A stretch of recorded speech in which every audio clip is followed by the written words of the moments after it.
Hello friends, आपका मेरे channel पर स्वागत है। 8.1 हमारी कंप्लीट हो गई। आज हम 8.2 शुरू करते हैं। इसमें भी आपको वैसे ही सम दिए गए हैं, मतलब आपको पहले लेट करना पड़ेगा। वो हम क्वेश्चन के हिसाब से देखेंगे कि हमें क्या लेट करना है और फिर हम उसका आंसर निकालेंगे। ठीक है, वही है, परसेंट में दिया गया है। और आपको जो है या तो टोटल वेतन निकालना हो सकता है या फिर मतलब कुछ भी दिया जा सकता है। कोई वस्तु भी हो सकती है, वेतन भी हो सकता है, एनीथिंग, कुछ भी हो सकता है। तो आपको ध्यान रखना है आपको इसमें मानना क्या है और मतलब आपको लेट क्या करके चलना है और आपको प्रूफ क्या करना है। ठीक है, उससे आपका आंसर निकल जाएगा। वही परसेंट में है तो मतलब आपको पहले परसेंट निकालना आना चाहिए, जो अगर 8.1 में हमने सीखा था। वो अगर आपको नहीं क्लियर है तो 8.2 आपकी नहीं होगी। तो पहले आप 8.1 क्लियर करिए, उसके बाद 8.2 शुरू कीजिए। ठीक है, तो हम इसके क्वेश्चन जो है वो स्टार्ट करते हैं। और वीडियो अच्छी लगे तो इसे शेयर कर दीजिएगा। इसने कहा है कि एक व्यक्ति के वेतन में 10% की वृद्धि होती है। यदि उसका नया वेतन 1,54,000 है तो उसका मूल वेतन क्या है, ये हमें बताना है। ठीक है, तो देखिए इसने ये कह दिया कि उसकी जो है वो 10% की वृद्धि भी होती है। फिर इसने ये बता दिया कि जो उसका नया वेतन है वो भी इतना है। ठीक है, ये क्या है, ये तो वृद्धि है उसके वेतन की और ये उसका नया वेतन है। इतना क्लियर है। अब हमें ये तो नहीं पता कि पहले उसका वेतन कितना था, फिर उसमें 10% की वृद्धि हुई है, उसके बाद उसका उतना वेतन जो है वो उतना हुआ है। इतना तो क्लियर है ना, ये तो सिंपल सी बात है। तो इसका मूल वेतन हमें बताना है। तो जो हमें प्रूव करना है हम वही राइट करके चलते हैं। माना जो व्यक्ति है उसका मूल वेतन, ठीक है, मूल वेतन, माना मूल वेतन जो है वो हमारा एक्स के इक्वल है। ठीक है, मूल वेतन हमने किसके इक्वल मान लिया, एक्स के इक्वल मान लिया कि उसका जो मूल वेतन है वो एक्स है। अब देखिए उसने ये कहा कि उसमें वृद्धि हुई है कितनी, 10% की, यानी कि एक्स ऑफ 10%। एक्स एक्स तो उसका था ही, उसमें 10% की वृद्धि हुई है। इतना तो क्लियर है ना, वृद्धि हो गई उसकी एक्स ऑफ 10%। ठीक है, तो एक्स का जब हम 10% निकालेंगे तो हमारा कितना आएगा, 10/100। तो आपका आ जाएगा x/10, यानी वृद्धि होने के बाद उसका वेतन इतना हो गया। अब उसने क्या कहा है कि उसका जो नया वेतन है वो भी उसने दिया है, यहाँ लिख दीजिए। जो उस व्यक्ति का नया वेतन है वो भी उसने दिया है, कितना है, 1,54,000 रुपए। ये उसने कह दिया कि ये उसका जो है वो क्या है, नया वेतन है। ठीक है, अब हमें क्या निकालना है, हमें क्या निकालना है, हमें उसका मूल वेतन निकालना है। मूल वेतन, अगर उसका हम मूल वेतन निकालने के लिए सॉरी हाँ, उसका मूल वेतन निकालने के लिए हम नए वेतन में से या तो जो उसकी नहीं, सॉरी, हमें इसका मूल वेतन निकालना है। तो यहाँ हम मूल वेतन नहीं लिखेंगे, यहाँ हम नया वेतन लिखेंगे। ठीक है भाई, जो उसका नया वेतन है वो किसके इक्वल था, वो अपना था मूल वेतन प्लस वृद्धि।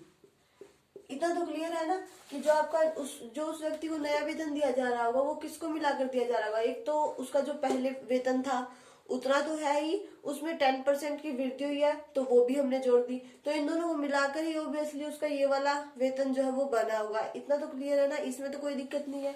तो बस अब इसमें आप रख दीजिए। देखिए जैसे आपका नया वेतन दिया गया है तो इसकी वैल्यू हम रख देते हैं, और जो मूल वेतन दिया गया है वो एक्स, और वृद्धि आपकी कितनी थी, x+10। अब आप इसे सोल्व कर दीजिए। ठीक है, ये 10x हो जाएगा, 10x + x/10। इतना क्लियर है।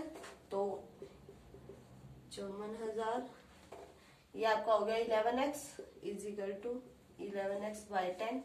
10 आपका यहाँ आ जाएगा, मल्टीप्लाई में आ जाएगा, और x की वैल्यू निकालने के लिए आपका आ जाएगा 1,54,000 × 10/11। इतना क्लियर है ना, कोई दिक्कत नहीं है। तो देखिए अब हम जो है वो इसे 11 पे काट सकते हैं। 11 × 1 = 11 और यहाँ 4 बच गया, 11 × 4 = 44। तो ये आ गया। तो इसे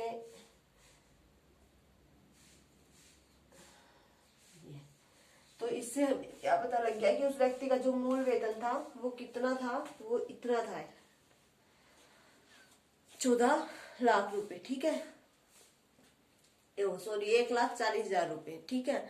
तो उस व्यक्ति का मूल वेतन आपका कितना था, 1,40,000 रुपए। इसे यूं लगा लीजिए, पढ़ने में आसानी रहेगी, ठीक है। तो पता लग गया ना, मूल वेतन निकालने के लिए क्या करना है। पहले मूल वेतन हम लेट करके चलते हैं कि हमारा एक्स था, क्योंकि हमें ये दिया नहीं गया है। तो इसमें वृद्धि हुई है कितनी, 10% की। तो एक्स का 10% निकाल दिया, कितना आ गया, x/10 आ गया। फिर नया वेतन हमें दिया गया है, कितना है, 1,54,000 रुपए।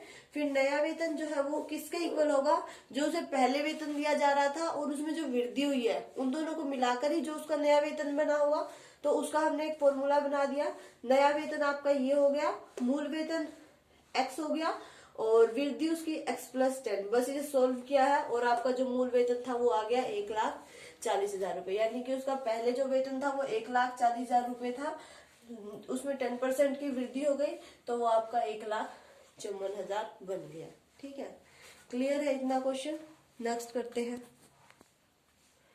देखिए नेक्स्ट क्वेश्चन आपको दिया गया है कि रविवार को 845 व्यक्ति चिड़ियाघर आए, सोमवार को 169 व्यक्ति आए। तो चिड़ियाघर में सैर करने वाले व्यक्तियों की संख्या में सोमवार को कितने प्रतिशत की कमी आई, हमें प्रतिशत निकाल के बताना है, ठीक है। तो पहले हम लिख लेते हैं कि रविवार को कितने व्यक्ति आए चिड़ियाघर। रविवार को कितने व्यक्ति जो है वो चिड़ियाघर आए, 845, ठीक है।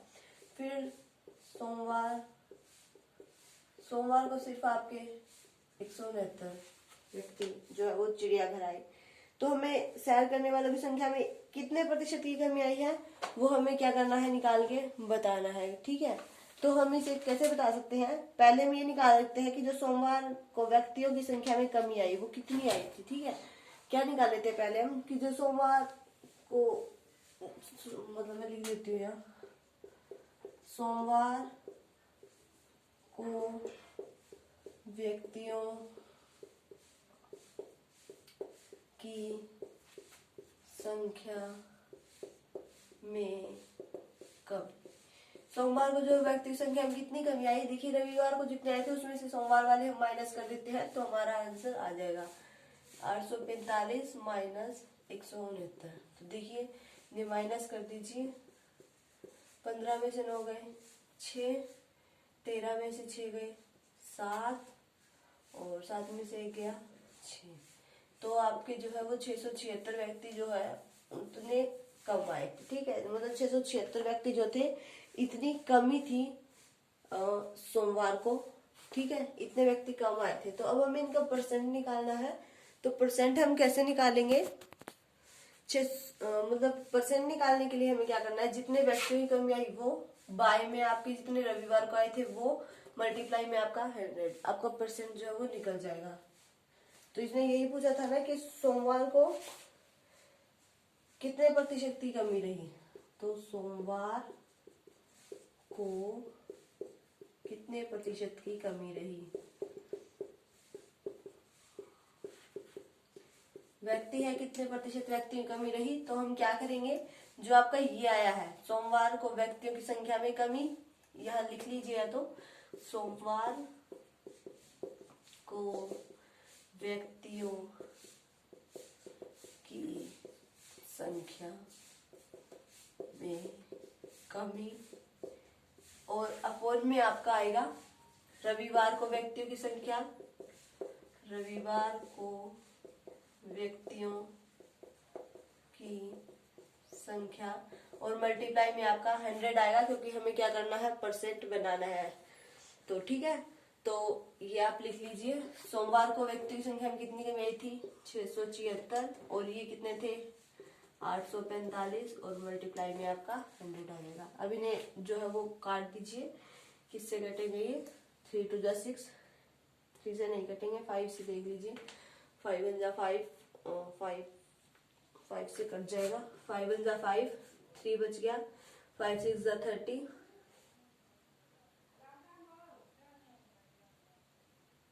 5 9, ठीक है, और 5 2 जा 10 20 बन गया। और अब ये किससे कटेगा आपका, 13 से, क्या 13 से शायद कट जाएगा, देख लीजिए।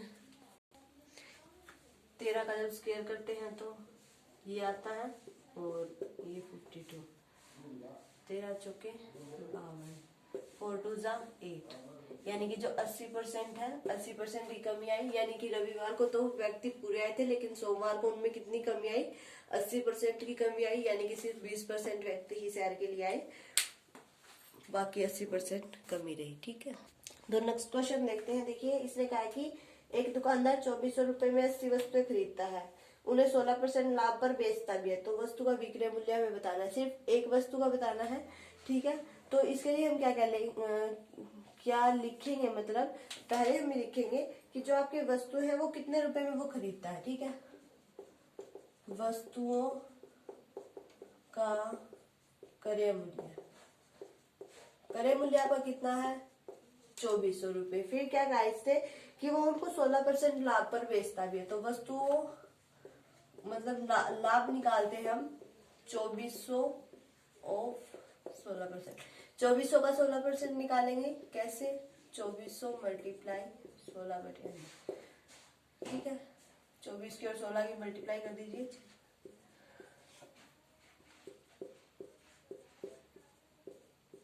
तो 384। यानी क्या करता है वो कि वस्तु 80 वस्तुएं खरीद के लाया, वो कितने रुपए में, 2400 रुपए में। फिर उन्हें उसने 16% लाभ पर बेचा यानी कि उसने वस्तुओं में कितना लाभ कमाया, 384 रुपए। इतना क्लियर है। नेक्स्ट देखिए, ये कह रहा है कि एक वस्तु का विक्रय मूल्य हमें बताना है, तो हमने जो है वो विक्रय मूल्य आपका क्या होता है, विक्रय मूल्य का फॉर्मूला पता है ना। विक्रय मूल्य आपका किसके इक्वल होता है, क्रय मूल्य प्लस लाभ। जो उसने बेचा वो हम कैसे निकाल सकते हैं, एक तो उस वस्तु का क्रय मूल्य करके प्लस उसका लाभ करके हम क्या कर सकते हैं, उसका विक्रय मूल्य निकाल सकते हैं। ठीक है, तो निकालिए।